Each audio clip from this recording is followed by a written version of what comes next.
Happy Holy Day, Moors, and welcome to House of Reawakening Minds. House of Reawakening Minds exists to provide for exploration and practice of spirituality in an enlightened community dedicated to honoring the myriad of sacred pathways to the universal creator. We are a holistic center for spiritual grounding, free thought, self discovery, and more science, an awakening experience for all ages. Tonight, we are pleased to present our National Grand Sheikh, Taj Tarik Bey, as he presents Death and Taxes. You've been trained that these are the only things certain, but are they really? Let's receive him. Greetings, everyone. Welcome to the House of Reawakening Minds. I'm going to share with you some old notes and things that we talked about, for the last 25 years, but also with some notes that was shared also with other people who are trying to help uplift fallen humanity. And it comes from walks of life of all peoples who recognize the truth and recognize the obligations of those who know in the great missionary work of helping to fallen humanity. Some of the statements I'm going to share with you tonight were shared with me years ago by a world pastor, Tony Alamo, who also, like many others, who recognize the anthropomorphic presentment of the Bible and also its actual messages that are sent or come down from our ancient mothers and fathers, from the ancient Gnostics, etc., to share with us today. And many of those allegorical stories are actually based on fundamental truths of the experience and the walk of man. So some of the records and some of the issues that are shared with you have been shared around the world by world pastor Tony Alamo, and they harmonize with a lot of the notes that I have been presenting to the people for years. And so what I've done is mixed some of the messages from himself and also from lessons that I've been given over the years, because they will help the people in recognizing many of the economic, social, and political problems that the people are faced with today, and give the people some reference tools that they can use, particularly when there's a claim made against them or their estates by any agent or agency claiming that they are indebted to them. And so we're going to discuss what that claim is based in, and also the cognizance of yourselves in rebutting such claims, recognizing that they have no divine origin reality, nor any what you would call sovereign right coming from your, i.e., legitimate or de jure governmental platforms, that they're actually coming from organized agencies of criminality As most of you know, particularly those of you who are scholars, know the actual political operations on planet Midgard, planet Earth, etc., that has been injuring humanity, particularly for these last, say, thousands of years or in that area. And much of the miseries that have been put upon humanity, particularly since the Napoleonic Wars. And so many of you who are looking to comprehend, say, comprehending the takeover of Iberia, Phoenicia, which we in modern day call Europe, etc., from the ancient Moabites, Canaanites, etc. In modern terms, they would be referred to as Moors. And so there be more clarity on the comprehension of political activities coming from Rome and the Bishopric of Rome through their unum sanctum policies and their doctrine of discovery policies that are exercised in these days, that has pretty much destroyed most of the governments on the world, on the planet, etc. So having a cognizance of that would give you a cognizance of some of the political, economic problems that are facing humanity today, etc. And so we'll share some of that with you, and we'll talk a little bit about it. One of the subjects is death and taxes, and people, for lack of knowledge, have been trained from childhood that the only thing that is permanent or real, etc., or undeniable at Midgard or on planet Earth is death and taxes. So we want to go into that to so that people will have a clear comprehension that it has nothing to do with divinity. It has everything to do with demonology, etc. And in fact, it does. Um, so we're going to present to you, and most of you who come and share with us at the House of Reawakening Minds, you know that we always encourage you to take notes so that you can do cross-reference for yourselves and you can research for yourselves, etc.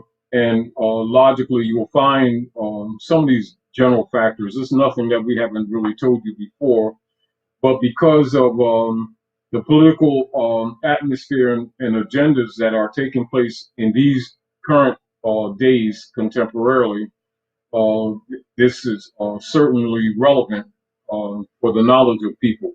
And particularly, again, for those who have been attacked by members of the Roman Curia, and these are heads of the different agencies that some of which you are familiar with, that you may have assumed to be legitimate governmental platforms when in fact they never were and are indeed not.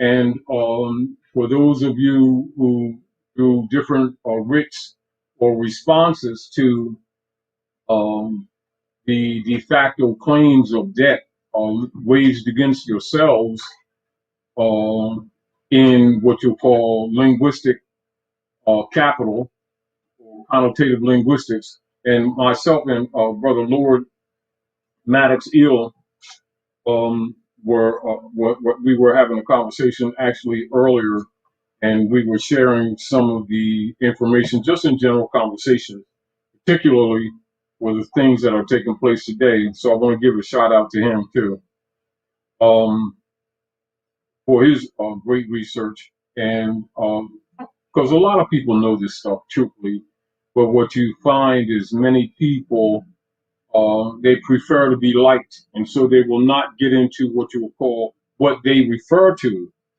as controversial truths that really help humanity. They'll dance around these issues, etc. And for one,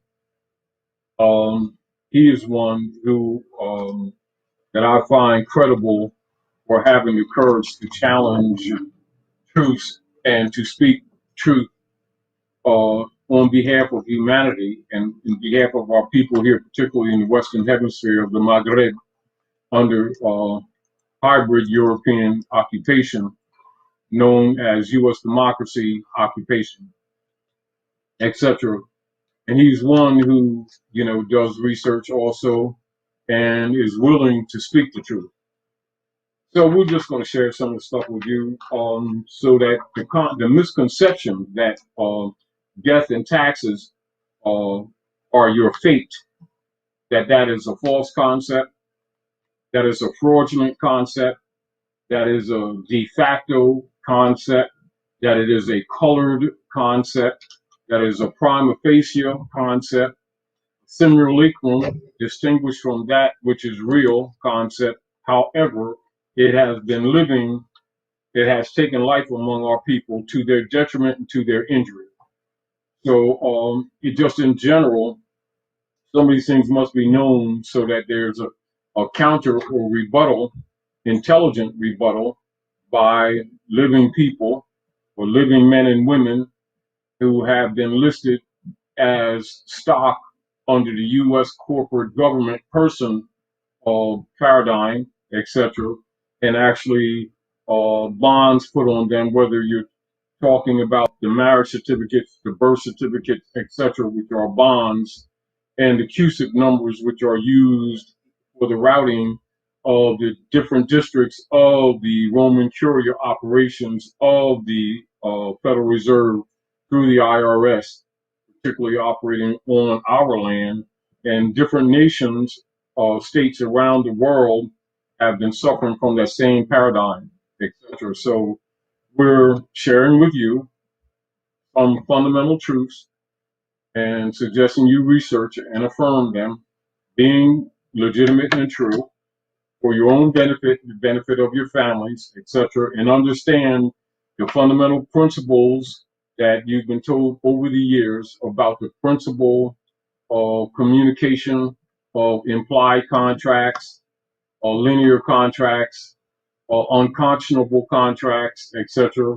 What affirms a contract as being valid, or what a contract is at all, and fundamental civics, which involves the fundamental principles of government structure and the nature of government or government bodies politics, and particularly persons holding any position or office in government, office of trust, and their relationship to the nationals of the land or the citizens of the land in contract relative to treaties and constitutions, which would be categorized in the same class, and the limitations of government, etc. Therefore, it's important for people to recognize and comprehend that any agency or any agency of government or any persons operating any branch of government, etc., or any corporate activities coming under the authority of any government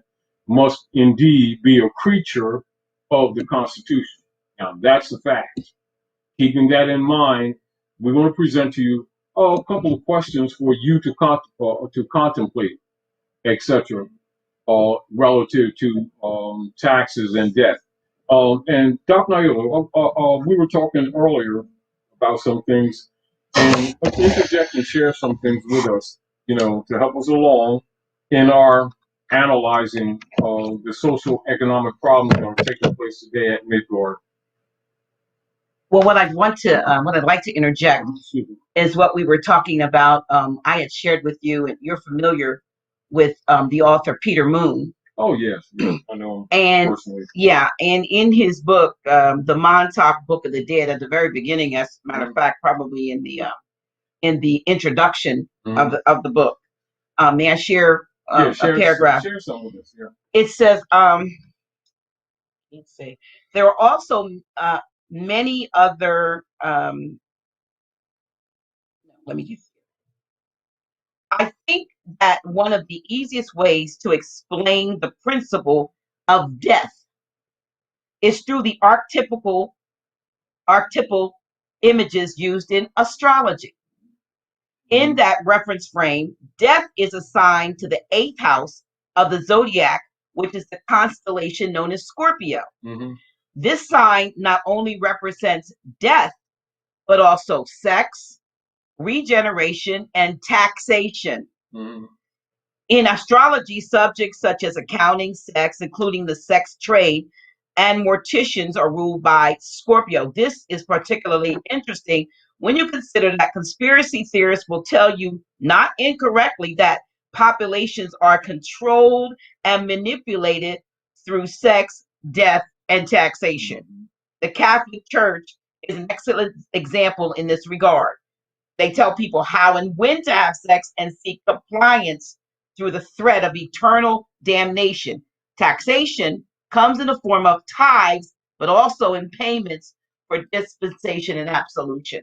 And I think, that there is a far reaching, I guess, application, yes, of that of what you're in talking about, society. in society, and how it has framed where we are today. Yeah, and a lot of people, don't relate to these what you would say metaphors that are presented in the Bible as an example, and in the Quran, etc., in relationship to the operations of, the dark priesthood relative to the Pope of Rome, etc., and injuries that they have caused on the planet, etc., and upon humanity. And then you also take into account a lot of the hybrid Europeans who've been occupying our land, the descendants under colonial operations, uh, starting different venues where they're exposing a lot of these truths themselves, particularly since in the caste system that was set up by the U.S. corporation operators and owners, what they refer to, part of their hegemony operations, they refer to as the so-called middle class.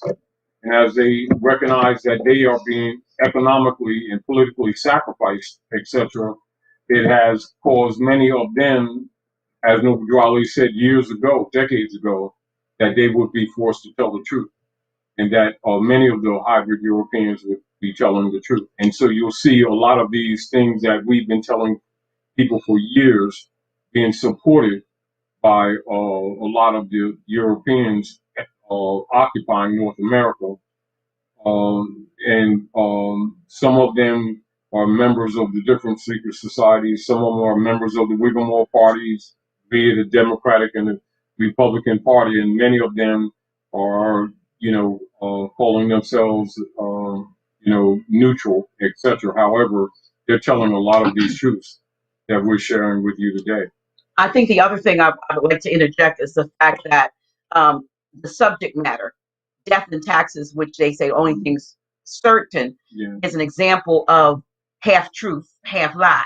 Yeah. Because while death, or what we've come to know as death, which is really a transition, is certain, taxation is not. But they've both been put together as factual, and then they add to the death portion. In both cases, fear is attached to it. So people are fearful of the Internal Revenue Service. People are fearful and what of they call, the fear of God, right? Type thing. And this is even back to people, as we've talked over the years, not comprehending that as the word God is presented to the masses, singularly as the creator, etc., among government, they know that it means government ordinance departments.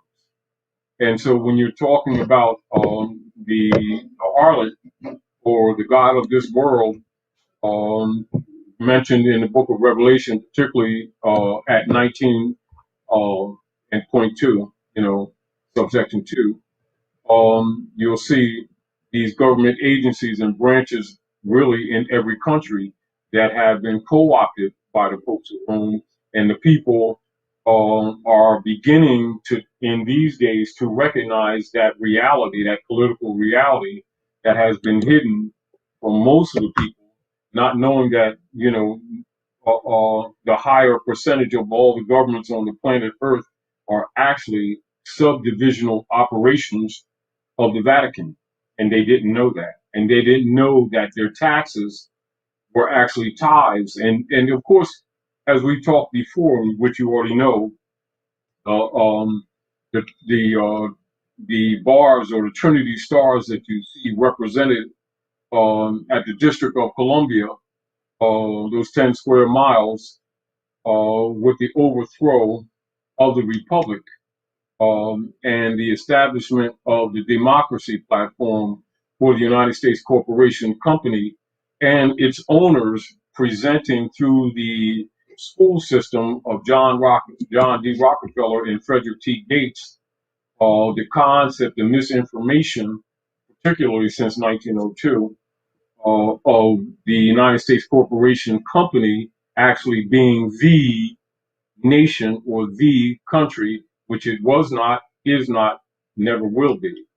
It is an occupying corporate body of Roman Curia members under the authority of the Pope of Rome and the bishopric, and of course under the de facto Queen of England, and regulated by the Circle Church and the Chancery from Fleet Street, England, which is why the Fleet Street, England operators of the Chancery Church and the Circle Church actually govern or control all of the judicial platforms operating in the Western Hemisphere, particularly United States Corporation Company operations and Canada, etc., that have the same actual international number.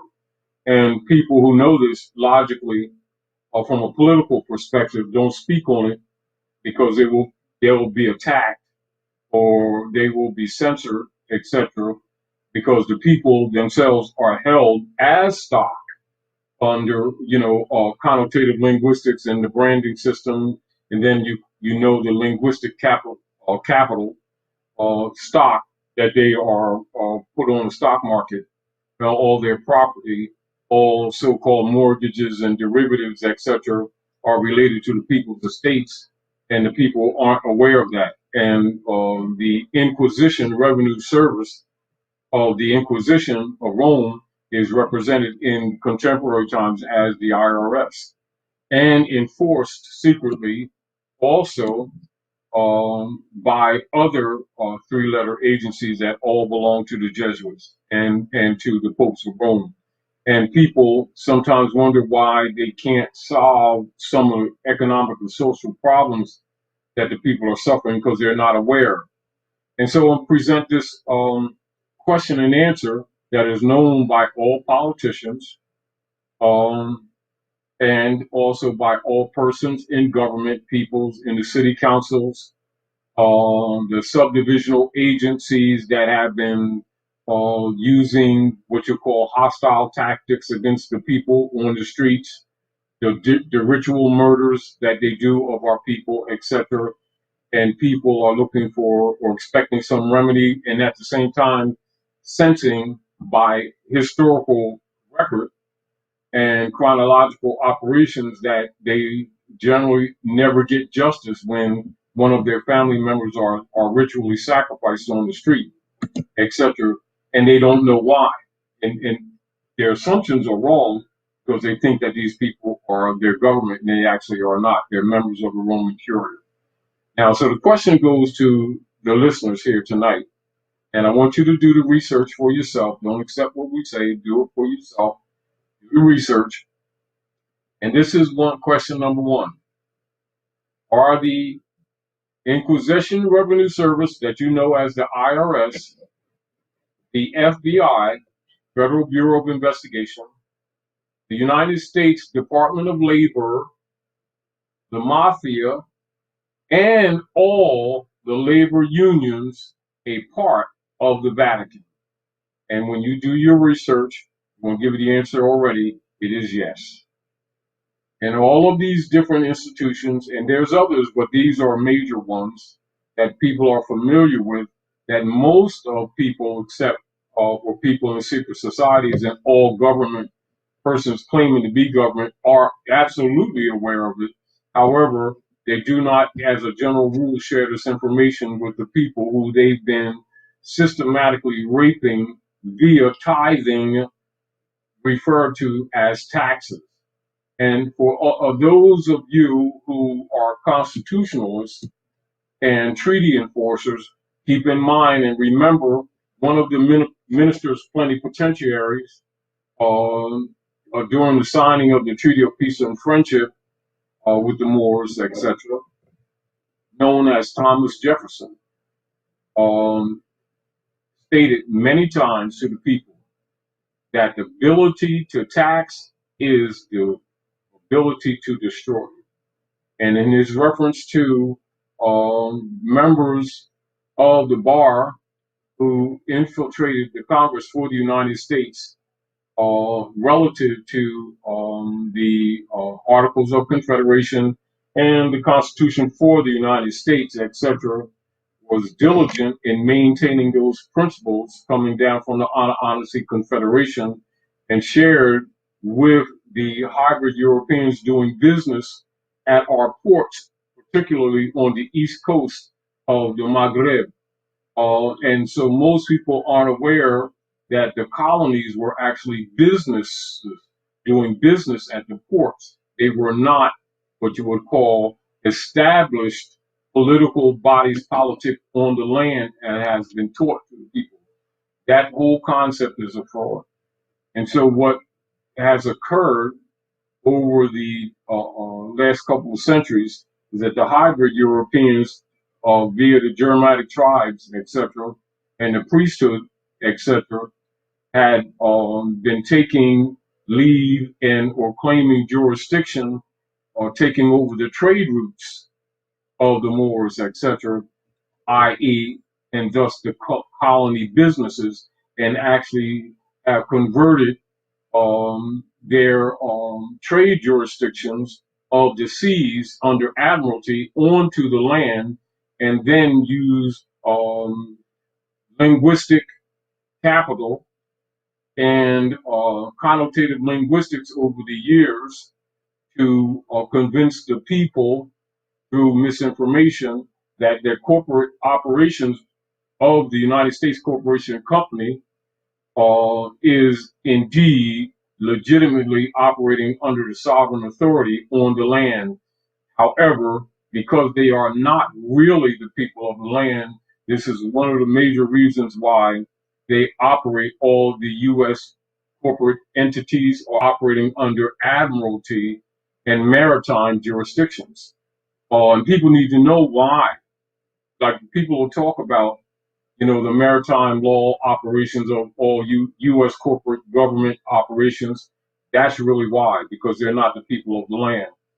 But by them having or taking control of the information platforms, suppressing erudition and the seven liberal arts, and instituting the General Education Board, 1902, it has taken them only, what you would say, a few generations to really dumb the masses down.